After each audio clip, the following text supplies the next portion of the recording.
Hello friends, welcome back to our YouTube channel investor Vishal. तो आज का पोर्टफोलियो उन इन्वेस्टर्स के लिए बहुत इंपॉर्टेंट होने वाला है जो अपने पोर्टफोलियो में नंबर ऑफ स्टॉक्स को कम करना चाहते हैं। अब ये प्रॉब्लम बहुत सारे इन्वेस्टर्स को आती है जब नंबर ऑफ स्टॉक्स पोर्टफोलियो में एक्सीड कर जाते हैं, इंक्रीज़ हो जाते हैं, तो उनको समझ नहीं आता है कि अपने पोर्टफोलियो को फोकस्ड कैसे बनाएं और कौन से स्टॉक्स को एग्जिट करें।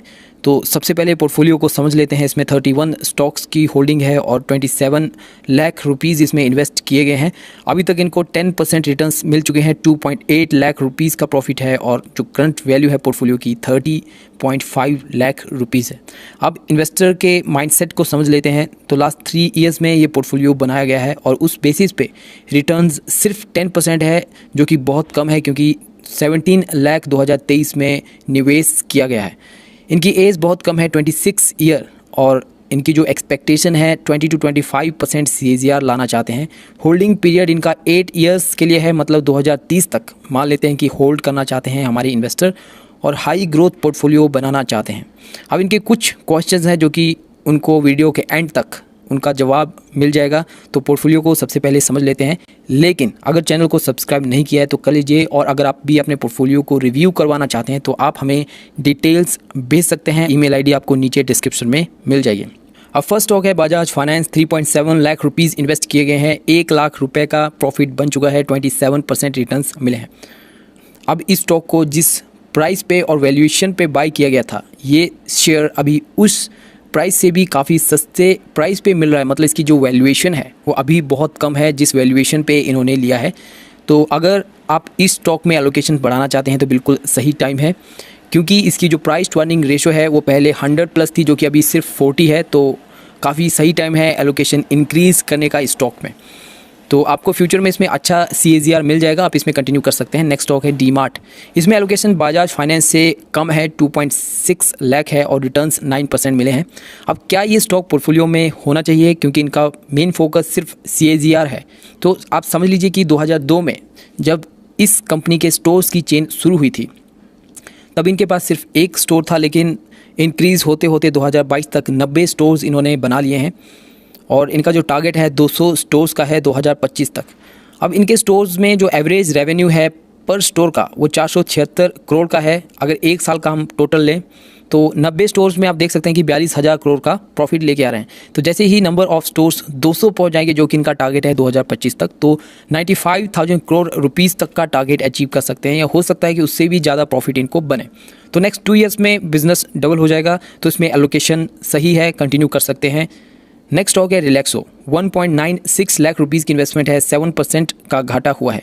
तो क्या ये स्टॉक पोर्टफोलियो में होना चाहिए या नहीं, तो उसके लिए पहले आपको बिजनेस थोड़ा सा मैं एक्सप्लेन कर देता हूँ। रिलैक्सो के पास अराउंड 9 to 10% मार्केट शेयर्स हैं और इंडिया में इसके शूज़ आपको चीप क्वालिटी में ज़्यादा देखने को मिलेंगे, मतलब सस्ते प्राइस पे ज़्यादा इनके शूज़ अवेलेबल रहते हैं। अब इस स्टॉक को पोर्टफोलियो में ऐड किया गया है, उसके पीछे रीज़न ये है कि रिलैक्सो में सेल्स वॉल्यूम बहुत ज़्यादा है, जो कि as compare to other brands जैसे कि बाटा, एडिडास, नाइकी, पूमा, उनमें आपको वॉल्यूम कम देखने को मिलेगा, जो कि रिलैक्सो में सबसे ज़्यादा है। रिलैक्सो ब्रांड में जो एवरेज प्राइस है शूज़ का वो 500 से 1,000 रुपये के बीच में है। सेल्स वॉल्यूम आपको 100 मिलियन तक देखने को मिलेगा। बाटा में 700 से 1500 के बीच में है, जो कि थोड़ा सा हायर रेट पे मिलते हैं, और सेल्स वॉल्यूम कम होकर 50 मिलियन तक है। एडिडास का 1500 से लेकर 3,000 रुपये के बीच में आपको शूज़ मिलेगा और उसका जो वॉल्यूम है 25 मिलियन तक पहुँच जाता है। और नाइकी और पूमा में जो वॉल्यूम है वो और कम हो जाता है। तो अगर आप किसी शूज़ मेकिंग कंपनी में इन्वेस्ट कर रहे हैं तो आप उसमें क्या देखोगे? शूज़ की क्वालिटी देखोगे, शूज़ का प्राइस देखोगे, या कौन सा शूज़ सबसे ज़्यादा बिक रहा है ये चेक करोगे। तो यहाँ पे साफ साफ क्लियर हो रहा है कि रिलैक्सो के शूज़ सबसे ज़्यादा बिक रहे हैं, क्योंकि ये अफोर्डेबल रेंज में है। और इसके अलावा रिलैक्सो के टोटल रेवेन्यूज़ में से 10% इंटरनेशनल मार्केट से भी आ रहे हैं और 2030 तक ग्लोबल फुटवेयर लीडर बनने का इनका टारगेट है। और एलोकेशन भी सही है इसमें, तो आप कंटिन्यू कर सकते हैं। फ्यूचर में अच्छी रिटर्न्स और CAGR मिल सकता है। अब नेक्स्ट स्टॉक है LTMindtree। 1.81 लाख रुपीज़ की इन्वेस्टमेंट है और 28% रिटर्न्स मिले हैं। तो क्या स्टॉक को पोर्टफोलियो में रखना चाहिए या नहीं? तो पहले ये समझ लीजिए कि IT सेक्टर एक ग्रोइंग सेक्टर है जिसमें सबसे अच्छा CAGR आपका बन सकता है, क्योंकि इनमें रेवेन्यू ग्रोथ सबसे अच्छी आपको मिलेगी as compare to other sectors. अगर LTMindtree की बात करें तो 5 गुना इनका जो बिज़नेस है, जो रेवेन्यूज़ हैं वो इंक्रीज़ हुए हैं लास्ट 5 ईयर्स में। अब उसके पीछे रीज़न है कि एक बड़ी कंपनी है, हाई टिकट सेल्स मिलने के इसमें चांसेस भी ज़्यादा हैं और इनको हाई टिकट सेल्स भी मिल रही हैं। और ये इसलिए पॉसिबल है क्योंकि पहले ये कंपनी 2 कंपनीज़ में डिवाइडेड थी, LT इन्फो प्लस Mindtree। तो इन दोनों को मर्ज करने पे इस बिज़नेस को क्रिएट किया गया जिसका मेन फोकस था कि हाई टिकट सेल्स इनको मिले। तो LT माइंडट्री की मैनेजमेंट काफ़ी स्ट्रॉन्ग है। इस कंपनी के जो CEO हैं उनको 30 ईयर्स का एक्सपीरियंस है और काफ़ी अच्छे लीडर भी हैं। कंपनी के कस्टमर्स का पोर्टफोलियो काफ़ी डाइवर्सिफाइड है, मतलब ये रेवेन्यू सिर्फ 5 या 10 कस्टमर से नहीं कमा रही है, तो रिस्क नहीं है इनके बिज़नेस में। अब कई बार क्या होता है कि IT कंपनीज़ के ज़्यादातर इंटरनेशनल बिजनेसेस होते हैं, तो जब इंटरनेशनल फॉरेन मार्केट्स अफेक्ट होती हैं किसी वजह से, उनकी इकॉनमी में डाउन टर्न आता है, तो ये स्टॉक्स भी नीचे जाते हैं। लेकिन इनका मैक्सिमम बिजनेस आपको डोमेस्टिक देखने को मिलेगा, ऑलमोस्ट 60%। और फॉर्च्यून 500 कंपनीज़ और गवर्नमेंट एजेंसीज़ के साथ ये कंपनी काम कर रही है। फ्यूचर में एक्सपेंशन के ऊपर भी इनका फोकस है। 10,000 करोड़ बिजनेस में इन्वेस्ट करेंगे और वो भी नेक्स्ट कमिंग 3 ईयर्स में। तो फ्यूचर में और अच्छी ग्रोथ मिलने के चांसेस हैं, तो कंटिन्यू कर सकते हैं। मैं ज़्यादा नहीं बोलूँगा स्टॉक के बारे में, अच्छी कंपनी है, आप इसको होल्ड एंड कंटिन्यू कर सकते हैं। अब नेक्स्ट है विनाती ऑर्गेनिक्स। 1.69 लाख रुपीज़ की इन्वेस्टमेंट है, 4% रिटर्न्स मिले हैं। अब ये भी एक अच्छी कंपनी है, 300 करोड़ इन्वेस्ट करेगी अपनी प्रोडक्शन कैपेसिटी को इंक्रीज़ करने के लिए, तो फ्यूचर में ग्रोथ मिल सकती है। अब क्या स्टॉक में कंटिन्यू करना चाहिए? तो ये शेयर सही प्राइस पे खरीदा गया है जब इन्होंने बाय किया था, और लॉन्ग टर्म में कंपाउंडिंग रिटर्न्स अच्छे मिल सकते हैं क्योंकि ग्रोइंग सेक्टर है, ग्रोइंग कंपनी है, तो होल्ड एंड कंटिन्यू करना बनता है। अब नेक्स्ट है इजी माई ट्रिप। 1.4 लाख रुपीज़ की इन्वेस्टमेंट की गई है और इसमें 6% का लॉस हुआ है। अब ये एक टूरिज़्म सेगमेंट की कंपनी है, ज़्यादातर रेवेन्यूज़ फ्लाइट बुकिंग और होटल बुकिंग से आते हैं। इसके मार्केट शेयर्स भी इंक्रीज़ हो रहे हैं, 2030 तक 20 से 25% मार्केट शेयर्स कैप्चर कर सकती है। तो टूरिज़्म सेगमेंट में ग्रोथ का फ़ायदा मिल सकता है, आपको कंटिन्यू कर सकते हैं। अब नेक्स्ट स्टॉक है बर्जर पेंट। 1.2 लाख रुपीज़ की इन्वेस्टमेंट है, 2% रिटर्न्स मिले हैं। अब पेंट सेगमेंट में लीडर कौन है आपको पता है, विच इज़ एशियन पेंट, जिसके पास लार्जर मार्केट शेयर्स हैं और प्रोडक्ट पोर्टफोलियो भी काफ़ी बड़ा है। अब बर्जर पेंट एक लीडिंग पेंट कंपनी है लेकिन मार्केट लीडर नहीं है, बट इसका मेन फोकस है मार्केट लीडर बनना फ्यूचर में। इसके पास अराउंड 20% मार्केट शेयर्स हैं अभी। बट एशियन पेंट एक मोनोपोली कंपनी है जो कि प्राइजेस मैनिपुलेट करती है, तो मार्केट लीडर इस कंपनी का बनना बर्जर पेंट का थोड़ा सा मुश्किल है। अगर आपको CAGR चाहिए लॉन्ग टर्म में, तो एशियन पेंट में भी आप इन्वेस्ट कर सकते हैं, उसमें भी आपको 20% CAGR मिल जाएगा जो कि आपको बर्जर पेंट में मिलेगा। और अगर लास्ट 3 ईयर्स की बात करें तो एशियन पेंट ने 16% रिटर्न्स दिए हैं, जो कि बर्जर पेंट ने सिर्फ 4% रिटर्न्स दिए हैं, जो कि बहुत कम है। अब लॉन्ग टर्म में भी CAGR दोनों में सेम है जैसे कि मैंने बताया, तो एशियन पेंट कंपनी एक अच्छी इन्वेस्टमेंट बन सकती थी आपके लिए, क्योंकि हर साल इसमें बाइंग अपॉर्चुनिटी आती रहती है। इस साल भी 2 से 3 बार इसमें काफ़ी अच्छी बाइंग अपॉर्चुनिटी देखने को मिल रही है। अभी के लिए बर्जर पेंट में कंटिन्यू कर सकते हैं क्योंकि एक मिड कैप स्टॉक है, पोटेंशियल है इसमें ग्रोथ का। वैसे एशियन पेंट भी एक अच्छी इन्वेस्टमेंट थी। अब नेक्स्ट है नौकरी। 1.1 लाख रुपीज़ इन्वेस्ट किए गए हैं, 10% का लॉस हुआ है। अब online job portal market 10% CAGR के साथ ग्रो हो रही है, और इस कंपनी की बात करें तो ये अपनी presence online job portal market में कंटिन्यूसली इंक्रीज़ कर रही है। अब शॉर्ट टर्म में हो सकता है कि आपको कोई खास रिटर्न्स ना मिले, बट लॉन्ग टर्म में अच्छा पैसा बन सकता है। लेकिन इस स्टॉक में जैसे कि कंटिन्यू ग्रोथ नहीं है कंपनी में, तो एलोकेशन जिस हिसाब से आपने की है वो थोड़ी सी प्लस में है, लेकिन फिर भी अगर आप चाहें तो कंटिन्यू कर सकते हैं। अब थोड़ा सा डिटेल में नहीं जा पाऊँगा इनके पोर्टफोलियो में क्योंकि नंबर ऑफ स्टॉक्स ज़्यादा हैं और उतना टाइम भी नहीं है मेरे पास। तो इनका नेक्स्ट स्टॉक है फाइन ऑर्गेनिक्स, दीपक नाइट्राइट, और इससे पहले हमने विनाती ऑर्गेनिक्स देखा था इस पोर्टफोलियो में। तो इन तीनों स्टॉक्स का CAGR अगर हम कंपेयर करें तो फाइन ऑर्गेनिक और दीपक नाइट्राइट में रिटर्न ऑन इक्विटी आपको काफ़ी अच्छी मिलेगी, but Deepak nitrite heavily invest कर रही है बिजनेस एक्सपेंशन के ऊपर और न्यू मार्केट्स में एंटर हो रही है। तो फ्यूचर में हमें लगता है कि दीपक नाइट्राइट अच्छा CAGR डिलीवर कर सकती है, और ओवरऑल इन तीनों कंपनीज़ में ऑर्गेनिक केमिकल सेगमेंट की ग्रोथ का फ़ायदा मिलेगा। ऐसा नहीं है कि नहीं मिलेगा अगर आप तीनों में भी एलोकेशन बना के रखते हैं, क्योंकि ग्रोइंग इंडस्ट्री से हैं। तो अगर आप चाहें इन तीनों स्टॉक्स में ही कंटिन्यू कर सकते हैं, बट एक इंडस्ट्री में ज़्यादा एक्सपोजर भी सही नहीं होता, तो दीपक नाइट्राइट और फाइन ऑर्गेनिक्स आपके लिए ज़्यादा बेटर ऑप्शंस हैं। अब नेक्स्ट है एस्ट्रल। 1 लाख रुपीज़ की इन्वेस्टमेंट है, 41% रिटर्न्स मिले हैं।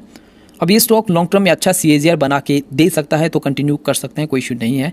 टाटा एलेक्सी 89,000 रुपीज़ की इन्वेस्टमेंट है, 20% रिटर्न्स मिले हैं। इसमें भी आपका लॉन्ग टर्म में अच्छा CAGR बनने के चांसेस हैं, वेल रिस्पेक्टेड कंपनी है, तो कंटिन्यू कर सकते हैं। अब नेक्स्ट है लेटेंट व्यू। 81,000 रुपीज़ की इन्वेस्टमेंट है, 20% लॉस हुआ है। इस कंपनी ने अभी तक कोई खास रिटर्न्स नहीं दिए हैं, बट ओवरऑल फ्यूचर में अच्छा परफॉर्म कर सकती है, क्योंकि आर्टिफिशियल इंटेलिजेंस और डाटा एनालिटिक्स की जो डिमांड है वो इंक्रीज़ हो रही है और बड़ी कंपनीज़ स्विच कर रही हैं डाटा एनालिटिक्स की तरफ को। अब इस कंपनी में रेवेन्यू ग्रोथ भी अच्छी है, तो फ्यूचर में अच्छी रिटर्न्स मिलने के चांसेस भी हैं। ये एक मिड कैप कंपनी है, तो 81,000 रुपीज़ इन्वेस्टमेंट सफिशिएंट है, इसको इंक्रीज़ करने की जरूरत नहीं है, तो कंटिन्यू कर सकते हैं। अब नेक्स्ट है FL। 74,000 रुपीज़ की इन्वेस्टमेंट है, 16% रिटर्न्स मिले हैं। मोबाइल एडवर्टाइजिंग कंपनी है, कंपनी का बिजनेस 25% रेट से ग्रो हो रहा है, तो कंटिन्यू कर सकते हैं। नेक्स्ट है वीवीएल, 73,000 रुपीज़ की इन्वेस्टमेंट है, 13% रिटर्न्स मिले हैं। वीवीएल भी अच्छी कंपनी है, CAGR अच्छा मिल जाएगा, इसमें कंटिन्यू कर सकते हैं। अब नेक्स्ट है होम फर्स्ट, 56,000 रुपीज़ की इन्वेस्टमेंट है, 21% रिटर्न्स मिले हैं। ये एक हाउस फाइनेंसिंग कंपनी है, 2021 में स्टॉक मार्केट में आई थी, अभी तक कंपनी ने कोई खास रिटर्न्स नहीं दिए हैं। तो जितना आप इस कंपनी के शेयर्स को होल्ड करोगे लॉन्ग टर्म में, उतने अच्छे रिटर्न्स मिलने के चांसेस हैं, क्योंकि यहाँ पे पेशेंस की बहुत ज़रूरत है। अभी के लिए जैसे कि बिज़नेस अच्छा है तो कंटिन्यू कर सकते हैं। नेक्स्ट है अदानी विल्मार, 54,000 रुपीज़ की इन्वेस्टमेंट है, 8% लॉस हुआ है। अब अदानी कंपनीज फ्यूचर में बैंकरप्ट तो नहीं होगी, बिकॉज काफ़ी बड़ा बिजनेस है इनका, बट रिटर्न्स की बात करें तो रिटर्न ऑन एक्विटी काफ़ी कम है, इसकी वैल्यूएशन भी बहुत ज़्यादा हमें लग रही है। इसके अलावा अर्निंग्स पर शेयर भी बहुत कम है इसमें, तो इसको लॉन्ग टर्म में होल्ड करने में उतना फ़ायदा हमें नज़र नहीं आ रहा है, तो आप खुद डिसाइड कर सकते हैं। हमारा next stock alkyl amines, 52,000 rupees की इन्वेस्टमेंट है, 12% का लॉस हुआ है। अब ये एक मिड कैप कंपनी है, लॉन्ग टर्म में अच्छा CAGR बनने के चांसेस हैं और इसमें कंटिन्यू कर सकते हैं, बट वैल्यूएशन हमें थोड़ी सी ज़्यादा लग रही है। नेक्स्ट है प्रिंस पाइप्स, 42,000 रुपीज़ की इन्वेस्टमेंट है, 23% रिटर्न्स मिले हैं। अब ये एक साइक्लिक बिजनेस है, लॉन्ग टर्म में अच्छा पैसा बन सकता है, तो होल्ड करके रखें। अब आता है इंडिगो पेंट्स, 40,000 रुपीज़ की इन्वेस्टमेंट है, 14% रिटर्न्स मिले हैं। अब पेंट सेगमेंट के दोनों स्टॉक्स इनके पास हैं, तो एक्सपोजर ज़्यादा है, तो अगर पेंट सेगमेंट में कोई नेगेटिव न्यूज़ आती है तो पोर्टफोलियो अफेक्ट हो सकता है। But the question is, Asian Paint and Berger paints दोनों बड़ी कंपनीज है, मार्केट शेयर्स कंबाइंड 70 to 80% है, बट इंडिगो पेंट्स एक नई कंपनी है, सेल्स और प्रॉफिट ग्रोथ अच्छी है और इसमें मल्टीबैगर रिटर्न्स मिलने के चांसेस भी ज़्यादा हैं। तो क्वेश्चन ये है कि इनके पोर्टफोलियो में नंबर ऑफ स्टॉक्स भी कम करने हैं, 31 स्टॉक्स ज़्यादा हैं, तो एक ही इंडस्ट्री में ज़्यादा एक्सपोजर मत दो, फिर आपके पोर्टफोलियो में स्टॉक्स अपने आप कम हो जाएंगे। अभी के लिए इन दोनों स्टॉक्स में आप कंटिन्यू कर सकते हैं।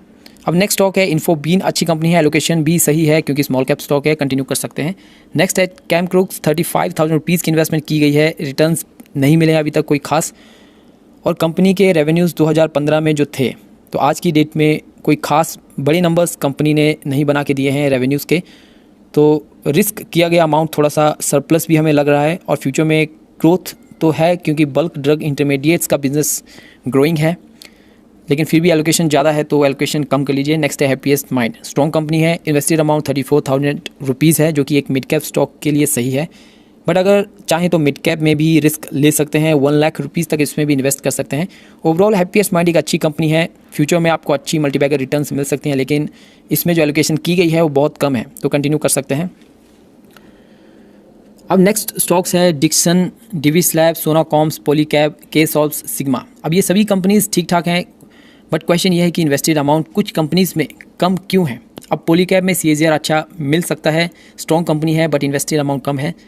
सिग्मा में जो इन्वेस्टमेंट की गई है वो सही है क्योंकि मार्केट कैप 500 करोड़ से कम है, और ये कंपनी कब और कितने रिटर्न्स देगी उसकी भी कोई गारंटी नहीं है, क्योंकि कुछ कंपनीज जो कि ऑलमोस्ट बैंकरप्ट हो चुकी हैं 2023 में, जैसे कि Alok industries, DHFL, IL&FS, Jet Airways, Reliance communication, Sintex industries, SREI infrastructure finance, Yes bank, ये उन कंपनीज़ के नाम हैं जिनमें मैनेजमेंट अनएक्सपीरियंस्ड है और ये कंपनीज़ बंद होने की कगार पे अभी तक पहुंच चुकी है। तो जो स्मॉल कैप स्टॉक्स हैं जैसे कि सिग्मा, इन कंपनीज़ में इन्वेस्टमेंट करने का थोड़ा सा रिस्क रहता है, तो इनमें जो एलोकेशन होनी चाहिए वो थोड़ी सी कम होनी चाहिए, जैसे कि इन्होंने अभी की है। अब इन्होंने जो क्वेश्चंस पूछे हैं उनके आंसर दे देते हैं। फर्स्ट है स्टॉक्स कैसे कम करें। अब पोर्टफोलियो में small cap mid cap stocks में एक्सपोजर ज़्यादा है, कुछ कंपनीज़ में ग्रोथ अच्छी है, बट लास्ट कुछ ईयर्स में कोई खास रिटर्न्स नहीं मिल पाए हैं, जैसे कि विनाती ऑर्गेनिक्स, FL, लेटेंट व्यू।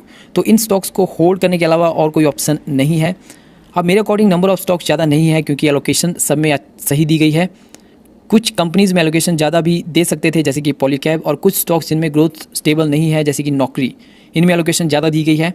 अब यहाँ पे एक स्मार्ट इन्वेस्टर और एक रिटेल इन्वेस्टर की चॉइसेस में जो डिफरेंस आजकल हमें देखने को मिलता है वो समझ में आ रहा है, क्योंकि यूट्यूब वीडियोस में स्टॉक्स को बढ़ा चढ़ा के दिखाया जाता है, जिसकी वजह से रिटेल इन्वेस्टर्स उनके ट्रैप में फंस जाते हैं। अब इनके पोर्टफोलियो में प्रॉब्लम यह है कि कुछ स्टॉक्स जिन्होंने बाय किए हैं वो लास्ट 5 ईयर्स में अच्छा परफॉर्म नहीं कर रहे हैं, तो हो सकता है कि नेक्स्ट कमिंग ईयर्स में भी उनकी परफॉर्मेंस सेम ही रहे।